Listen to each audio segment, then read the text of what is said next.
Hey, everybody, this is Pete Evick, and you are listening to Sonic Perspectives. Pete, welcome. Thank you so much for joining us today. I really appreciate it.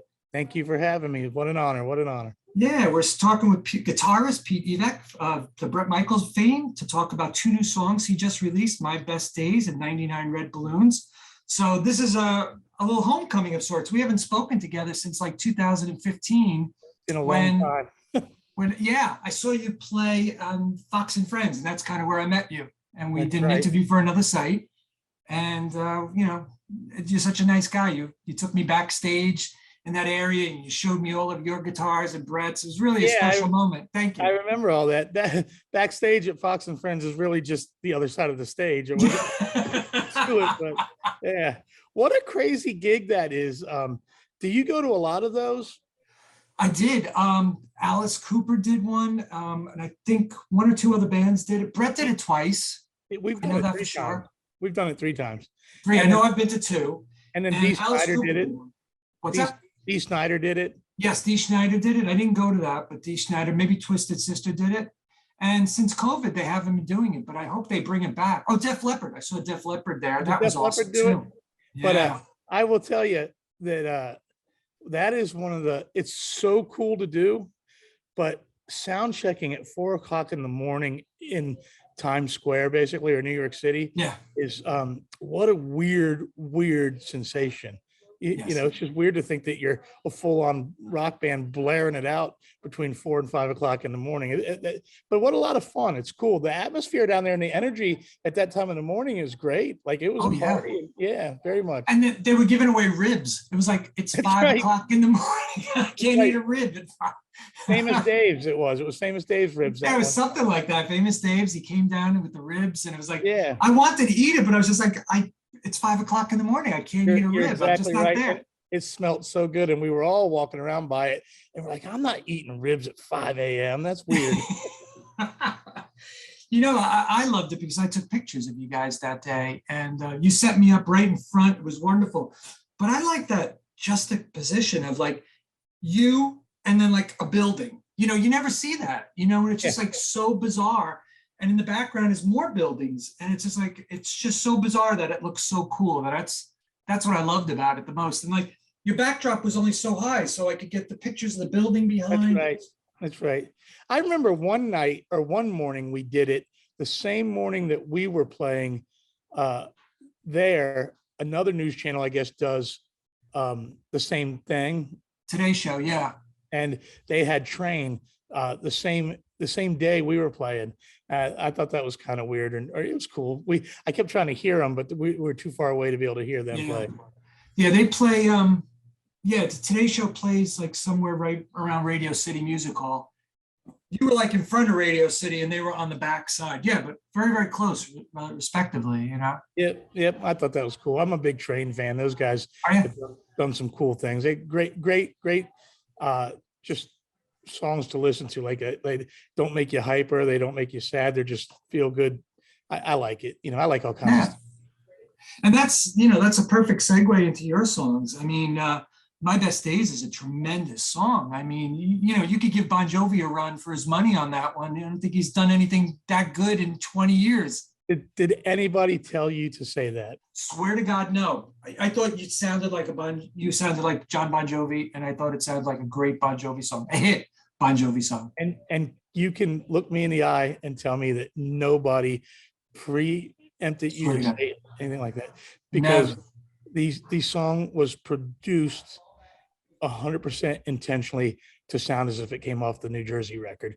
While I was in the studio, I had a couple of the songs from New Jersey pulled up in my Pro Tools rig and would reference them over and over again for the sole purpose to create that feel. Really? You nailed it. Yeah, well, thank you very much. I went as far as to Hugh McDonald, Bon Jovi's bass player, is a buddy of mine. And I went as far as to send the song to him. And I said, I'm not asking you to play the song. I'm not asking you to play on it, because that would have gotten a little bit tricky. But I said, I'm not asking you to play on this song, but the Bon Jovi bass lines are so iconic to Bon Jovi songs. Would you tell me what you would have played on this had John presented this song to you. And he gave me a bunch of notes of what the bass line would have been. That's how far I went to make it sound like a Bon Jovi song. It did, the phrasing, the vocal phrasing. And you have a great voice too. It's Very it's very kind of you. smooth. It's a Thank you. smooth, warm rock voice. You know, it's not obtrusive. I was so influenced vocally by Bon Jovi that when I was in my early 20s, I sought out his vocal coach, even though I was in Virginia. The guy that worked with him in New York City, his name was Don Lawrence, who turned out to work with everybody. He was super famous vocal coach, but I was just trying to find the guy that taught John. So I found him and studied with him up there for a long, long time. I mean, Hagar is my favorite singer of all time. Really? Okay. Of all time. And Bret is my favorite frontman. And let's just all be honest with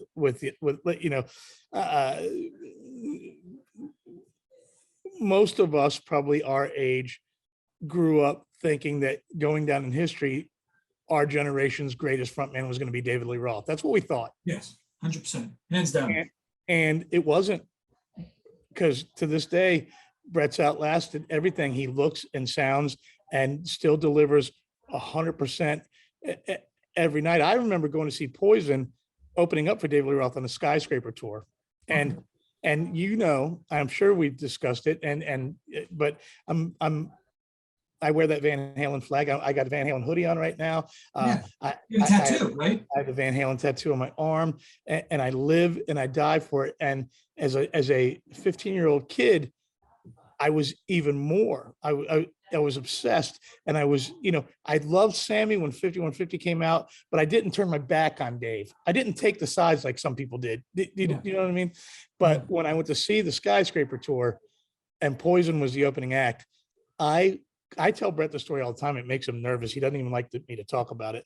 But I say, I remember basically watching you take the crown off of Dave's head on that tour, because he'd become a clown on that tour. I hate to say it, but David turned really wacky, and Bret was out there full on energy and was as cool as Robert Plant and Steven Tyler and anybody. And after 19 years, man, I crack up that I spend 19 years of my life on the stage with the definition of 80s rock frontman. It's really crazy to think that I get to do that, Yeah, no, that's a nice compliment, nice sentiment. It's true. Bret was up there. He's one of the most talented. Yeah, he knows exactly how to hold that crowd in his hand, and that's a gift, man. It's a gift. You can learn. It's funny. I did a solo gig a couple of years ago, and Eddie Trunk was at the gig that I was doing, and Eddie has been to a couple of different my gigs in the past, but this particular one we were doing.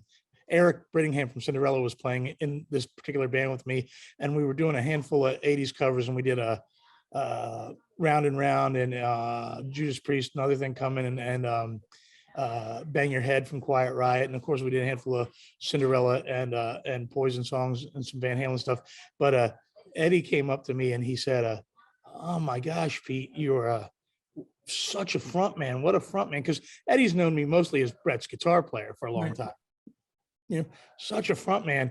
And I took that as a wonderful compliment, but I said to him, I said, well, if I wasn't a good front man after spending 19 years 3 feet from the best one on the planet, I've severely had done something wrong. I went to school and didn't pay attention. No, that's awesome. The great thing about it is, my friends and I always talk about this all the time, is that some people just fall off a cliff looks wise, and Bret hasn't fallen off the cliff. And there's so many artists, I'm not going to throw stones at people, but they've gained a ton of weight and they don't look right. They don't sound right. Some people who still do it well, Paul Stanley and Steven Tyler, two of my favorite ones. David Lee Roth, of course, in the back. Dave's still in shape though. Dave looks great. He kept that together. Well, he stayed in shape. He's funny looking. Something changed over the years. But the funny thing about Dave is, like, back in the day, he was so comical, and he was like, I don't know if he was a stoner or a drunk, but it was just really funny to listen to him. And now you listen to him, he's like, what planet is this guy from? He's not the old David Lee Roth, and he's trying to be some intellectual, and that's not what we want Dave to be. And in this, So I'm going to say this because I call Dave a clown all the time, but I believe he's clearly spent his life educating himself on things he wanted to be educated on. And he's very eccentric, and he's wildly intelligent. So it's hard for him to communicate on a normal basis to anyone. Have you watched him on Joe Rogan? yes, it's tough. It's tough. Both episodes? Did you see both ones? No, I couldn't tolerate the second one. I watched him. I listened to the first one, and I was like, he's not telling anything interesting. I don't even understand what he's saying. Have you seen? I keep talking about this, and I know we're here to talk about. You. but this is my life, and this is what's interesting to me. Yeah. Have you seen? If you go on YouTube, I forget what you have to type to find it, but someone took Steven Tyler's interview and David Lee Roth's interview with Joe Rogan and took Rogan out of it and made it look like Dave and Steven are talking to each other. Yeah.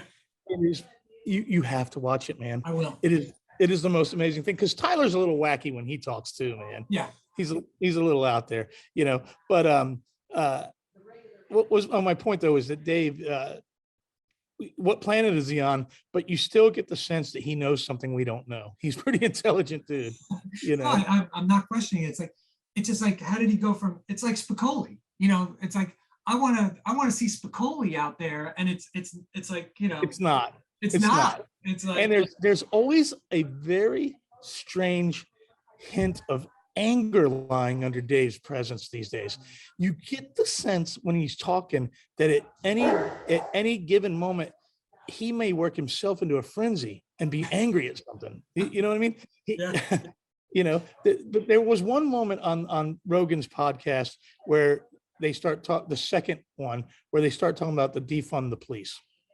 And, most of Roth's family, other than his own father, were veterans, which, the whole that last verse of that Van Halen single Tattoo was about his uncle being a veteran, firefighters. He comes from a long family of public service, right? And he's talking crazy like he does. He's nuts. And then all of a sudden something comes up about the defund the police, and he stands up and he becomes someone else, and he's firm, and he's like, that's fucking crazy, and you don't fucking defund the police. And all of a sudden he is as normal as you've ever heard him in your life, but he's very aggressive about his point, and he's very thorough about his point and his stance behind that you don't defund the police. And then he goes right back to being nuts again. He was saying some weird stuff that created the look of the guitars with the stripes, and he helped. Oh yeah, he helped Eddie out with the solos. I was like, who helps Eddie Van Halen out with solos? And why did you wait 35 years to tell any of us any of this? Yes. Yeah. It's funny. Go ahead. And I could get, he said he designed a lot of the artwork.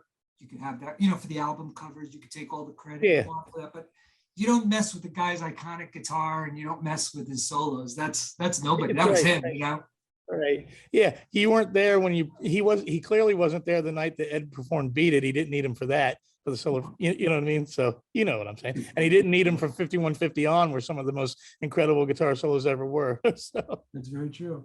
Yeah. Well, let's talk about some of your stuff. What was the impetus for starting to write again? Because I know you did 4 albums with your solo band. So you're the type of guy that's always stockpiling riffs and songs and waiting for the right time to release them?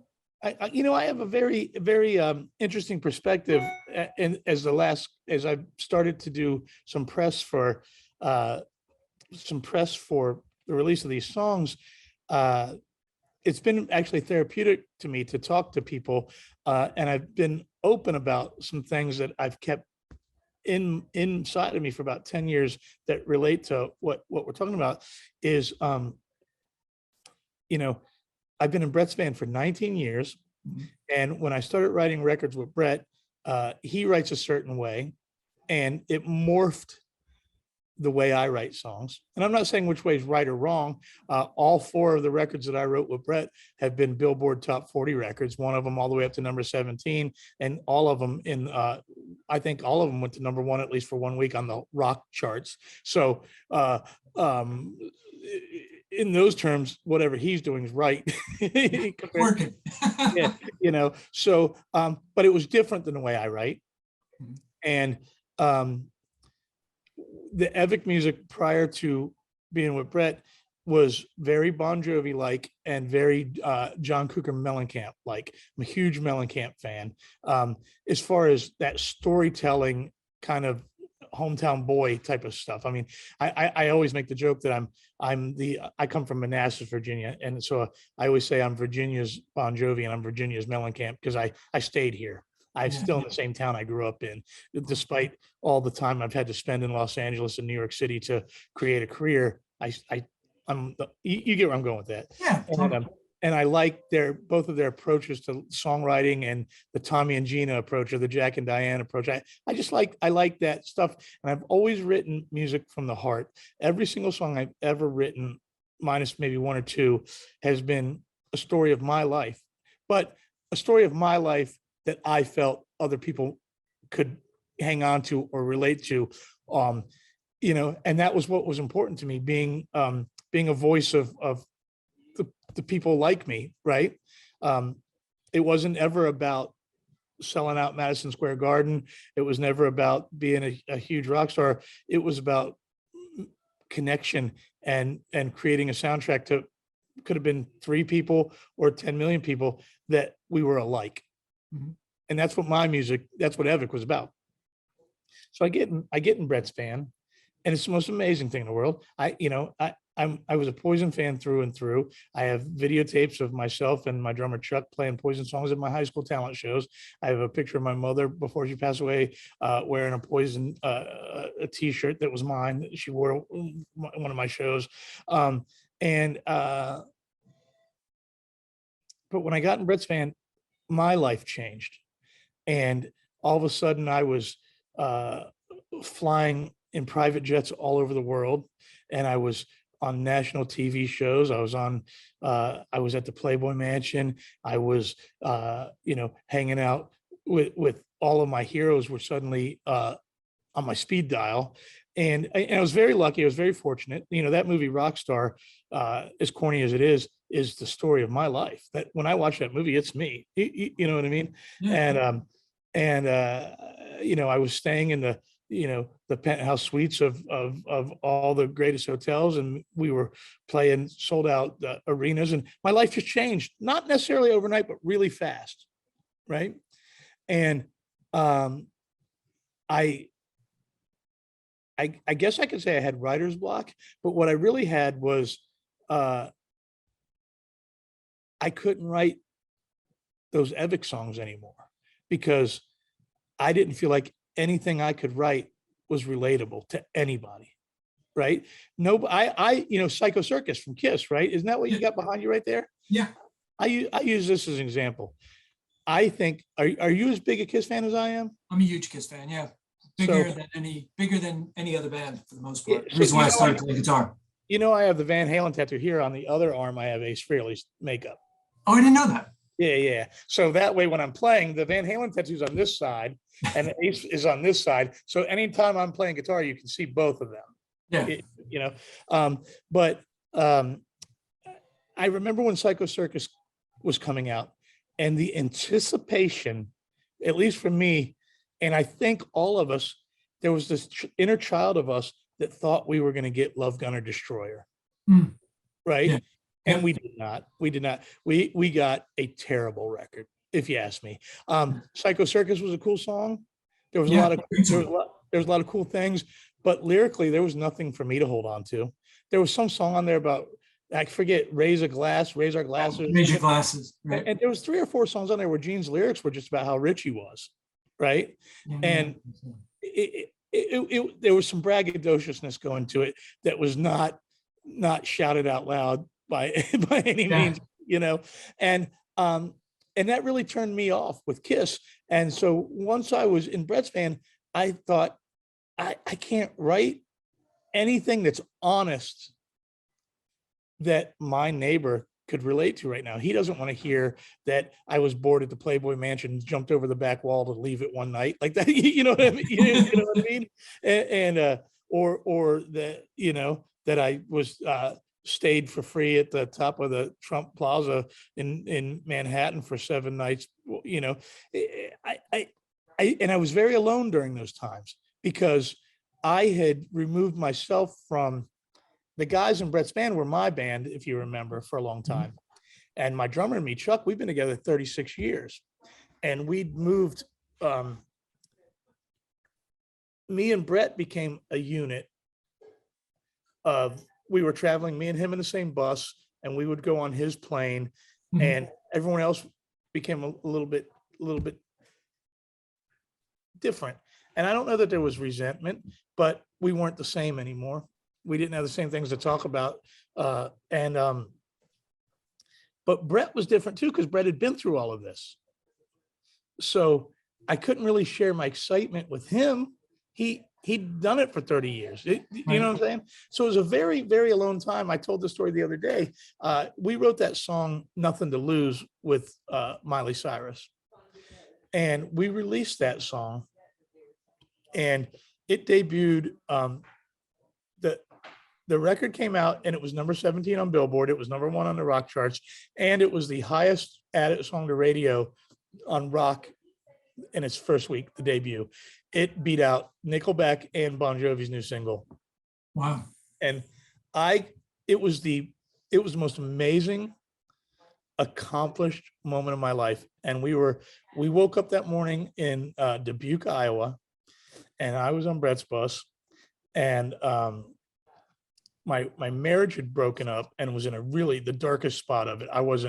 If I would have called and told her I just found $5 billion, she would have hung up on me. So I was super alone. And I was the first to get the news. Bret hadn't heard the news. No one had heard the news yet. But I was so excited and so into it that I knew the numbers. And I remember that I went over and I told the guys in the band, and they just didn't care because it's not that they didn't care, but they didn't write the song with me and Bret. And you know what I mean? Yeah. And then when I told Bret, this was right when streaming and everything had changed. And when I told him it was number 17, for a minute, his eyes lit up and he goes, well, how many copies did we sell? And, that's changed drastically in the world, because to him, a number 17 record meant it must have sold 1 million copies overnight. Right. And it hadn't. It did great, but it was not the number he was looking for. And so he kind of just went back in his bedroom in the bus. And I remember, literally, as stupid as it sounds, I kind of fell to my knees in the front of this bus and just started crying, because I had what I considered the pinnacle moment of my entire career. And I was absolutely alone in Dubuque, Iowa, with no one to share it with. Right. Yeah. And that feeling is what led me to not write Evick music for a long time. Right now, like you said, do I stockpile riffs? Yes, you stockpile riffs, but lyrics are important to me, man. Everything's important lyrically, and I didn't have anything to say. And what I did have to say would have been angry, and that doesn't. I have a couple angry songs that I think are funny. I have a song called "Anyone But Me" that I wrote a long time ago. That is probably the heaviest, angriest thing I ever wrote, but I think it's cool. It's the phrase "anyone but me" is also relatable, because everyone in the world's felt like I want to be someone else. You know what I mean? Sure. Nobody's happy in their skin. So I just didn't write for a long time. And then COVID came, and COVID was a great equalizer, right? Yep. Every single person on this planet was on the same playing ground again. There was, True. And I started to be back in touch with myself. That's all there is to it. And I was able to, all of a sudden the doors opened, and I was able to start writing what I felt was Evick music again. Are you going to put together a full album? No. Why? I'm a singles guy, man. I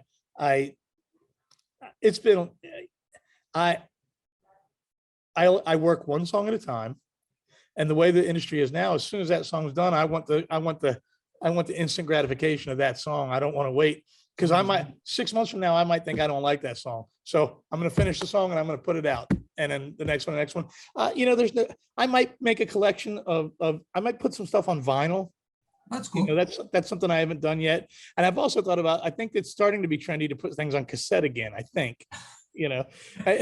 I would love to have a cassette single with some of my music for my own nostalgia. You know what I mean? But the song My Best Days, it was really important to me because and by the way, I want to thank you for recognizing, you said some nice things about the song, let alone that it sounded like Bon Jovi, but you said you liked the song. I did. I like the song. Yeah. I wanted to write, there's an enormous amount of songs, and I've written them too, about back in the day. There's an enormous amount of those. Every country artist in the world, every song is, which nostalgia is amazing. I love nostalgia. I love it. But it got to the point where it felt like the whole world was just kind of saying, everything sucks. I wish it was 1988. You know what I mean? And yeah. I was there, like my kid talks about the 80s. My 20-year-old talks about the 80s. And sometimes I have to reel him in. I'm like, there was a lot of bad back then too, man. Much like the 99 red balloons, we were all living in the fear of bombs dropping all the fucking time. Sorry, am I allowed to say that? You're allowed to curse. It's all good. Yeah. We dealt with a lot of things that you don't even have a clue, but there's this whole movement of I wish I was 18 again, or I wish I was, there's just this, it's a very common feeling. And one day I was just like, man, if that's the case, what's it worth? Let's just all blow our heads off right now, because if there's no better days coming, then let's just call it a day. You know what I mean? Sure. And from that, I thought, let me just see if I can deliver a message that somebody might want to hear. Somebody, I don't care if it's one person or 10 million, but if I can wake someone up and make them go, yeah, the past is the past, but the future is looking bright. And it was important to me to try to deliver that message. And that's what the song's about. Sure. Oh, that's cool. Pete, it's telling me that I'm new to Fuse. It's telling me that I have 10 minutes left. So if we drop, I'll just, we'll link, I'll send you a new link or something like that. All right. Whatever you want to do. Okay. Is that because of me? No, I think it's because of me. I didn't upgrade to pro or something. So they only give me 40 minutes or whatever the case may be. We'll do whatever. Do you, obviously this is all going to get edited up. Depends what you want edited. Well, I was going to say, do you want me to give you my phone number so you can? I think I have it from last time. Let me just see. I think you do. I think I do. It hasn't changed in 15 years. It hasn't changed in 10 years. Let's see. Hold on. Because I might have to. Here it is. This part will get cut out. I won't share this phone number. Ending in 6108. That's it. Okay. All right. There you go. But I'll make sure that gets all cut out. So let me get back to some of these questions. Who are some of your musical influences growing up? So Kiss, without a doubt, Kiss. Right. It's very simple. There's Kiss, there's Van Halen, there's Bon Jovi, there's Poison, and then there's Bryan Adams and John Cougar Mellencamp, which is a little bit awkward in some of that stuff, but that is the concoction that makes me who I am. That's awesome. Later in life, I became incredibly influenced by Johnny Resnick and the Goo Goo Dolls. Oh, wow. Yeah, he's a talented dude. Yeah. He's a talented dude. You're doing some acoustic gigs too. Yeah. With your buddy. Tell me a little about that. So, Bret's going out with the stadium tour finally. Yes. And sometimes it's hard to do our full band Evick because my guitar player Matt plays professionally too, and his schedule is really, really busy. And my bass player Ray loves to play music, but he lives a little bit of a different life now. So it's not as easy for Evick to play. It used to be when Poison would go on tour, I would book an Evick tour and we would go with it. It's just not that easy anymore. So my drummer Chuck, who I mentioned, me and him been together 36 years together. We were just talking and we were like, whether it was our high school band or whether it's Bret's band, the one constant between me and him has been each other. So we just thought we'd go out this summer and celebrate 36 years of just me and him and all of our history and all the music and everything that we've done together, the good, the bad, and the ugly. And it's really just what we're taking out there is basically if you were in our basement and we were just jamming and you're watching it. That's all it is. It's acoustic thing. It's intimate. I love telling stories. I love that world. I love the acoustic storytelling thing. I love it. And I think that at this point in my life, I have some things to say, and we're having a lot of fun with it. That's awesome. That is awesome. You know, and the one thing that reminded, you know, I always think back when I saw you guys on Fox and Friends was how hard you were working. You were like the tour manager, you were like the roadie, you were the guitar player, you were doing the sound check. It was really impressive and hard work. So, you know, kudos to you for doing that. That's not an easy thing to wear all of those hats and sometimes simultaneously. And that's what I remember the most about you. Not only a great guitar player and an entertainer, but how hard you worked that morning at 4 or 5 o'clock in the morning. That you know, I appreciate that you see that. It's one of the things me and Bret share. In fact, I wrote in one of the chapters in my book, I tell the story about the second gig I ever played with Bret. We were at the Starwood Amphitheater in Nashville, Tennessee, sold out show opening for Leonard Skinner, 33,000 people on Memorial Day weekend. And he came off the bus and I was just getting to know him. And he came off the bus with a hammer and he was tacking his logo onto all of the cabinets himself. Yeah. And he was doing a couple other things. And I said, Bret, why don't you let me do that? You know, why don't you go back on the bus and be the star? Nope. Everyone, this is what we do. We work. And you know, again, he grew up 70 miles from me. So we come from that mid-Atlantic blue collar world. And my dad worked hard. His dad worked hard. And I just believe you have to do that. I believe that. And I don't like to be bored and I don't like to sit around, you know? So the work ethic, I'm grateful that you picked up and noticed that. I get the greatest kick out of, to this day, we'll go into venues and I'll do all those things you talk about. And I'll have my hair up or just kind of not, I don't necessarily disguise myself, but I don't look like exactly like the guy on stage. And I'll get paid from the venue. I'll go through all the security checks. I'll do all the business. And they never once realize I'm the guitar player. And so when I walk off the stage after a performance and there's a promoter or a manager or a venue owner, and they're like, why didn't you tell us? Why didn't you know what I'm saying? So I tell them, I said, at this point in my life, I actually enjoy getting the kick out of the shock that it gives everybody, you know? But I want to give credit real quick to someone that taught me how to do what I do is Dana Strum. Do you know who Dana is? Yeah, of course. Dana is bass player from Slaughter, who is incidental in introducing Randy Rhoads to Ozzy Osbourne. I don't know if you knew that. He was yeah. And Dana's been doing what I do with Bret for Vince Neil for as long as I've been doing it. And when I first got the gig with Bret, I would call Dana at all hours. How do you do this? How does this?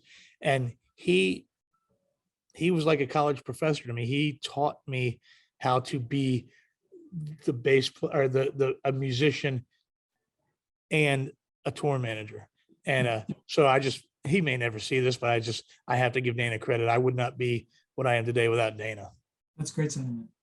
Well, listen, I want to be respectful and I want to thank you so much. It was so nice to finally catch up with you. Yeah, it's great. Why so long? Why so long? I know. I was thinking that too. And I was like, when your name came across in the email, I was like, I got to talk to him. Now I got a reason I got to talk to him. So I'm really happy he accepted. And it's really nice to see you and talk with you. And hopefully, you know, we'll see each other on the road again. And, you know, if you come up here or with Bret's solo band, I'll be there. We haven't been to the New York area since pre-COVID, man. And we used to do that Long Island gig all the time, the Paramount right before Christmas every year. And we're missing it because our Long Island fans, they're crazy. Like it's a giant party when we play up in the island. We don't do much in the city, but what I miss the most right now is that whole New York crowd that we haven't gotten to play for a long, long time. Well, when you do come up here, New York, New Jersey, I'll be here. All right, man, you got it. And I appreciate what you said about that song. That song is very, very important to me. And if you know, any of your fans or listeners, if you could really tell them that they might find something in it, that would mean a lot to me. I will. We'll put the link too. I'll do an intro and we'll put the link to it. So they'll see it and they'll have it. Thank you, brother, so much. Right. I got to ask before you go, next to the Dynasty record, who is that? I can't see it. Alice Cooper.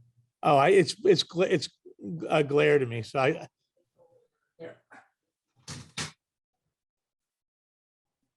oh, I got you. Yeah. It's cool, right? Yeah.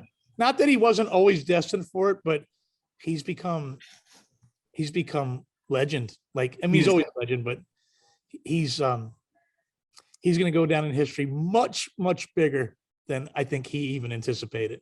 He's awesome. He's a true nice guy. He's a true, like yourself. You are such a nice guy. He's equal par. Just really no attitudes, just a regular dude. And that's, you know. Yep. And stay that way, you know. Yep. Looks like it's going to cut off, buddy. Anything you need, let me know, man. I certainly will. I'll send this to you as soon as it's posted, okay? Please. Thank you so much. All right. Bye-bye.